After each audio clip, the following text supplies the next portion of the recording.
नमस्कार दोस्तों, स्वागत करती हूँ आपका एक और छोटी सी कहानी के साथ। तो चलिए कहानी को शुरू करते हैं। लड़की लंबी हो, मिल्की वाइट रंग हो, गृह कार्य में निपुण हो, ऐसी बातें तो घरों में तब खूब सुनी थी जब बहू की तलाश शुरू होती थी। जाने कितने फोटो मंगाए जाते, देखे जाते थे, फिर लड़की को देखने का सिलसिला शुरू होता था। लड़की में मांग के अनुसार थोड़ी भी कमी पाई जाती तो उसे छांट दिया जाता। ये अब सुनने में ये सब पुरानी बातें हो गई हैं, पर थोड़े हेर फेर के साथ।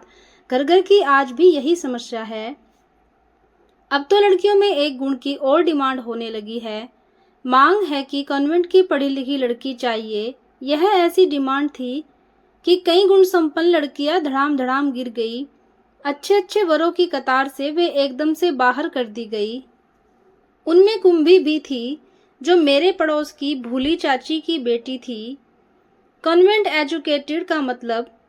पड़ोस में नई नई आई भूली चाची ने पूछा, जो दरभंगा के किसी गांव की थी। अंग्रेजी जानने वाली। मैंने बताया, भला अंग्रेजी में ऐसी क्या बात है भाई जो हमारी हिंदी में नहीं? चाची ने आंख मटकाई। अंग्रेजी स्कूलों में पढ़ने वाली लड़कियां तेज तर्रार होती हैं, हर जगह आगे, हर काम में आगे। मैंने उन्हें समझाया, फटाफट अंग्रेजी बोलते देख सब हक्का बक्का जाते हैं। अच्छे अच्छों की बोलती बंद हो जाती है। अच्छा चाची मेरी बात मानने को तैयार नहीं थी, इसलिए बोली, यह तो मैं अब सुन रही हूँ। हमारे जमाने की कई औरतें आज की लड़कियों को पछाड़ दे। मेरी कुंभी तो अंग्रेजी स्कूल में नहीं पढ़ी, पर आज तो तमाम लड़कियां इंग्लिश मीडियम स्कूल में पढ़ रही हैं। कुछ को छोड़ बाकी तो आवारागर्दी करती हैं। छी छी, ऐसी बात नहीं है चाची। कहो तो मैं खुद दिखा दूं, चाची बोली। घर से ट्यूशन के नाम पर निकलती हैं और कॉफी शॉप में बॉयफ्रेंड के साथ चली जाती है, वहां से पार्क या सिनेमा हॉल में। मैंने तो खुद अपनी आंखों से देखा है। हाँ, इसी से तो अब अदालत भी कहने लगी है कि वयस्क होने की उम्र 16 कर दी जाए। मैंने कुछ शर्मा कर कहा, यानी बात तो घूम फिर कर वहीं हुई, बाल विवाह की वापसी। चाची बोली, अच्छा छोड़ो, तुम्हारी बेटी तो अंग्रेजी स्कूल में पढ़ रही है, उसे सीना आता है? नहीं। खाना पकाना? नहीं। चलो, गायन वादन तो आता ही होगा। चाची जोर देकर बोली, नहीं, उसे बस अंग्रेजी बोलना आता है। यह बताते समय मैं पसीने पसीने हो गई। चाची पुराने जमाने की थी, पर पूरी तेज तर्रार। अंग्रेजी न बोलने पर जरूरत के समय बड़े बड़ों की हिम्मत पस्त कर दे। उस दिन चाची के घर जाना हुआ। बाहर बरामदे में बैठी चाची साड़ी में कढ़ाई कर रही थी। खूब बारीक, महीन, जैसे हाथ नहीं मकड़ी का मुंह हो। हाय चाची, ये आप क्या कर रही हो? दिखाई दे रहा है इतना बारीक काम? तुमसे ज्यादा दिखाई देता है, चाची हंसकर बोली। यह तो आज दूसरी साड़ी पर काम कर रही हूँ, पर बिटिया मुझे अंग्रेजी नहीं आती। बस मैं मुस्कुरा दी। फिर एक दिन देखा, पूरे 8 कंबल अगर अरगनी पर पसरे हैं और नोवा कंबल चाची धो रही है। चाची इस उम्र में इतने भारी भारी कंबल हाथ से धो रही है। वॉशिंग मशीन क्यों नहीं लेती? वॉशिंग मशीन तो बहू ने ले रखी है, पर मुझे नहीं सुहाती। एक तो मशीन से मनचाही धुलाई नहीं हो पाती, कपड़े भी जल्दी पतले हो जाते हैं, कॉलर की गंदगी पूरी हटती नहीं, जबकि खुद धुलाई करने पर देह की कसरत हो जाती है। एक पंथ दो का। चाची का बस मैं मुंह देखती रही।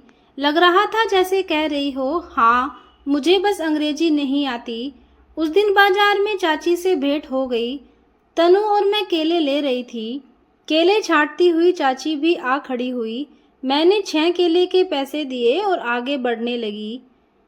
चाची, जो बड़ी देर से हमें खरीदारी करते देख रही थी, झट से मेरा हाथ पकड़कर बोली, रुक, जरा बता तो केले कितने में लिए? 30 रुपए दर्जन, मैंने सहज बता दिया। ऐसे केले 30 रुपए में क्या देख कर लिए? तू तो इंग्लिश मीडियम वाली है ना? फिर भी लड़ न सकी? मेरे कहने पर दिए ही नहीं। अब छोड़ो भी चाची, 2-4 रुपए के लिए क्या बहस करनी? मैंने उन्हें समझाया, यह तो डर है, डर ही तो है जिसने समाज को गुंडों के हवाले कर दिया है।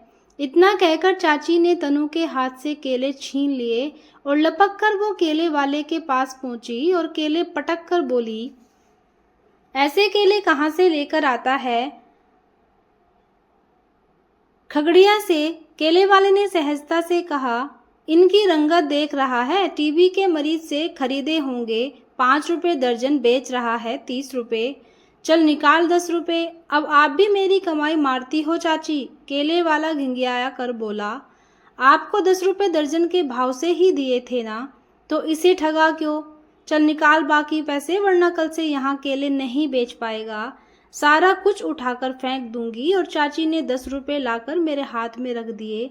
मैं तो हक्की बक्की रह गई, पतली छड़ी सी चाची में इतनी हिम्मत। एक दिन फिर चाची से सड़क पर भेंट हो गई। सड़क पर जाम लगा था, सारी सवारियां आपस में गड़बड़ हो गई थी। समझ में नहीं आ रहा था कि कैसे रास्ता निकलेगा। ट्रैफिक पुलिस वाला भी नदारद था।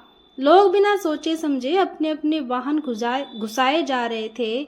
मैं एक और नाक पर अपना रुमाल लगाए खड़ी होकर भीड़ छटने की प्रतीक्षा कर रही थी। तभी चाची दिखी। अरे क्या हुआ? इतनी तेज धूप में खड़ी होकर क्या सोच रही हो? सोच रही हूँ जाम खुले तो सड़क के दूसरी ओर जाऊं। जाम लगा नहीं है, जाम कर दिया गया है। यहाँ सारे के सारे अंग्रेजी पढ़ने वाले जो हैं, देखो किसी में हिम्मत नहीं कि जो गलत गाड़ियां घुसा रहे हैं उन्हें रोक सके। सभ्य कहलाने के लिए नाक पर रुमाल लगाए खड़े हैं, या फिर कोने में बकरियों की तरह मिमिया रहे हैं। तो आप ही कुछ करे ना चाची। उनकी हिम्मत पर मुझे भरोसा हो चला था। चाची हंस दी। मैं कोई कंक्रीट की बनी दीवार नहीं हूँ, और न ही सुमो के पहलवान। हाँ, कुछ हिम्मती जरूर हूँ। बचपन से ही सीखा है कि हिम्मत से बड़ा कोई हथियार नहीं। फिर हंसकर बोली, बस अंग्रेजी नहीं पढ़ी मैं।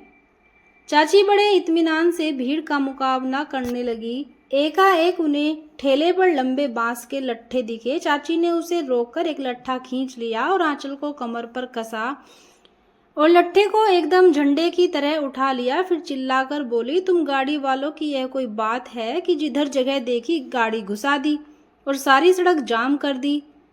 हटो हटो, पुलिस नहीं है तो सब शेर हो गए हो क्या? किसी को किसी की परवाह नहीं। पहले तो लोग अवाक चाची को इस अंदाज से देखने लगे कि यह कौन सी बला आ गई है।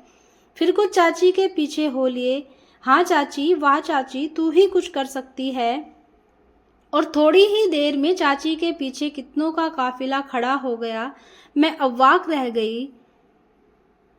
गलत सलत गाड़ियां घुसाने वाले सहम कर पीछे हट गए। चाची ने मेरा हाथ पकड़ा और बोली, चल धूप में जलकर कोयला हो जाएगी। और बांस को झंडे की तरह लहराती, भीड़ को छांटती, पूरे किलोमीटर का रास्ता नापती चाची निकल गई। जाम तीतर भीतर हो चला था। कुछ मनचले चिल्ला रहे थे, चाची जिंदाबाद, चाची जिंदाबाद। चाची किसी नेता से कम न लग रही थी, बस अंग्रेजी न जानती थी। भीड़ से निकलकर मेरा हाथ छोड़कर कहा, यहाँ से चली जाएगी या घर पहुंचा दूं? नहीं नहीं, मैंने खिलखिलाकर कहा, मैं चली जाऊंगी। पर एक बात कहूँ क्या? यही न कहेगी तू कॉन्वेंट की है?